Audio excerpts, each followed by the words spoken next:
예, 이번 시간은 상시적 자세 중에 마지막 다섯 번째 죽음에 대해서 얘기해 보도록 하겠습니다.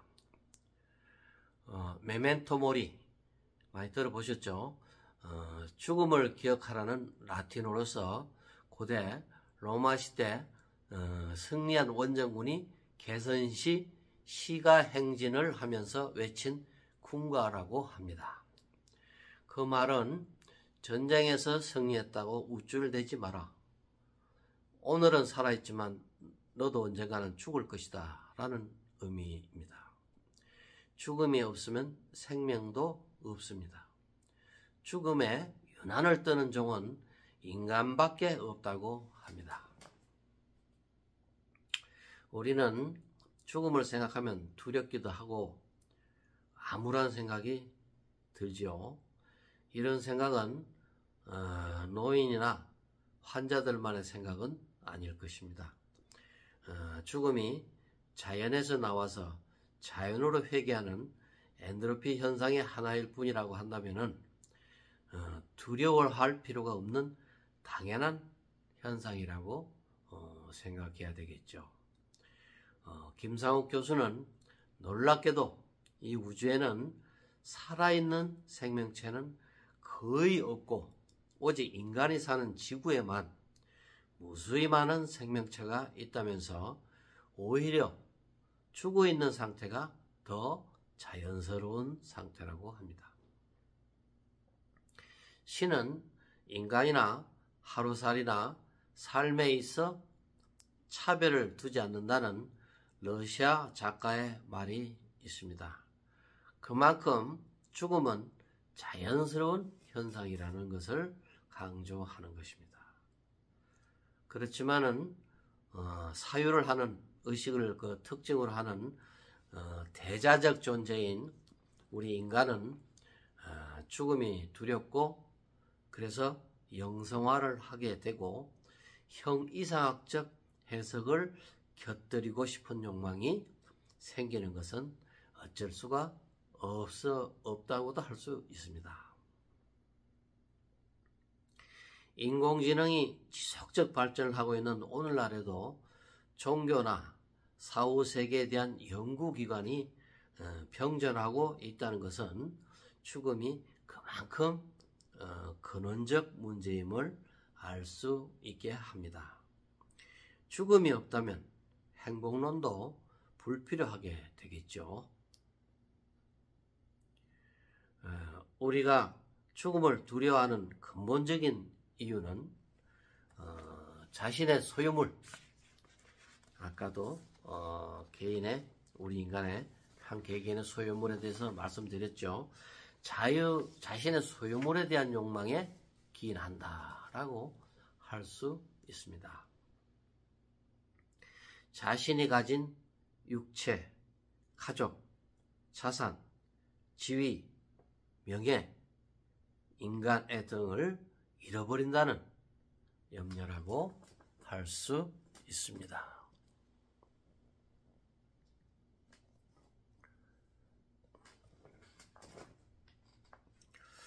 가진 것을 잃고 심연에 직면하는 공포와 같은 그런 것이죠. 이러한 소유 이데올로기가 강하면 강할수록 죽음은 더욱 두렵게 느껴질 것입니다. 브루니 웨어는 자기의 저서 내가 원하는 삶을 살았더라면 에서 삶에서 후회스러운 것들로서 원하는 삶을 살지 못한 것, 열심히 일한 것, 내 감정에 솔직하지 못했던 것, 친구와 연락하지 못한 것, 나 자신을 위해 시간을 내지 못한 것, 이런 것들을 제시하고 있습니다. 근데 이러한 이유를 곰곰이 한번 생각해 보신다면 바로 부에 대한, 소유물에 대한 욕망, 이 이데올로기로 인해서 이것을 실천하려다가 놓쳤던 그런 분실물들이라고 할 수 있는 것입니다. 그래서 마이클 싱어는 다음과 같은 삶을 살기를 강조하고 있는데요. 그는 언젠가는 죽으리라는 사실을 당신은 알고 있으니 해야 할 말은 서슴없이 하고 해야 할 일은 주저없이 하라. 다음 순간에 어떤 일이 일어날지 걱정하지 말고 현재에 오롯이 임하라. 항상 죽음을 대면하고 있는 것처럼 살기를 배우라. 그러면 당신은 더 대담해지고 가슴은 열릴 것이다. 상처받지 않는 영혼이라는 책의 내용입니다. 그렇다면 왜 죽음이 행복을 위한 기본적인 고려 대상이 되어야 하는 것인가? 내일 죽는다고 생각하면 결코 오늘을 가볍게 보내지는 않을 것입니다. 자신이 곧 죽는다면 지금까지 당신을 제약했던 소유 이데올로기를 초월한 삶을 살 것이며 정직해지고 남을 사랑하게 될 것이며 의미와 가치 있는 일을 추구할 것임은 틀림없을 것입니다. 에리 프롬은 자신의 생명을 소유물로 생각할수록 두려움은 커지지만은 존재하는 것으로 본다면 결코 두려움을 가지지 않는다고 하였습니다. 하이데거는 항상 죽음을 생각하는 삶을 살기를 강조하였는데요. 인간은 혼자라는 본성이 두드러진 현존재로서 공간적으로는 타인과의 관계적 생활에 있지만은 시간적으로는 죽음을 앞둔 존재자이기 때문에 항상 죽음을 생각하며 살아깊은 삶을 사는 것이 훌륭한 삶이 될 것이라고 하였습니다. 그만큼 죽음을 아주 자연스럽게 우리가 대할 수 있는 그런 자세가 필요하다 하겠습니다. 그로 인해서 어떤 소유 이데올로기에 대한 어떤 절제, 그것이 필요한 것이죠.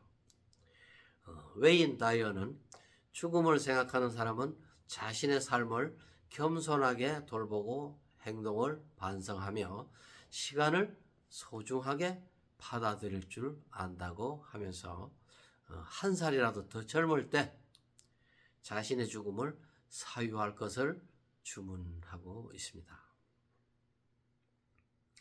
사실 우리가 나이가 들수록 점점 현명해지는데 이것은 지식이 있어서도 경제적 여유, 경험 축적이 깊어져서가 아니라 가까워진 죽음에 대해 더 많이 생각하고 탐색하기 때문이라고 합니다.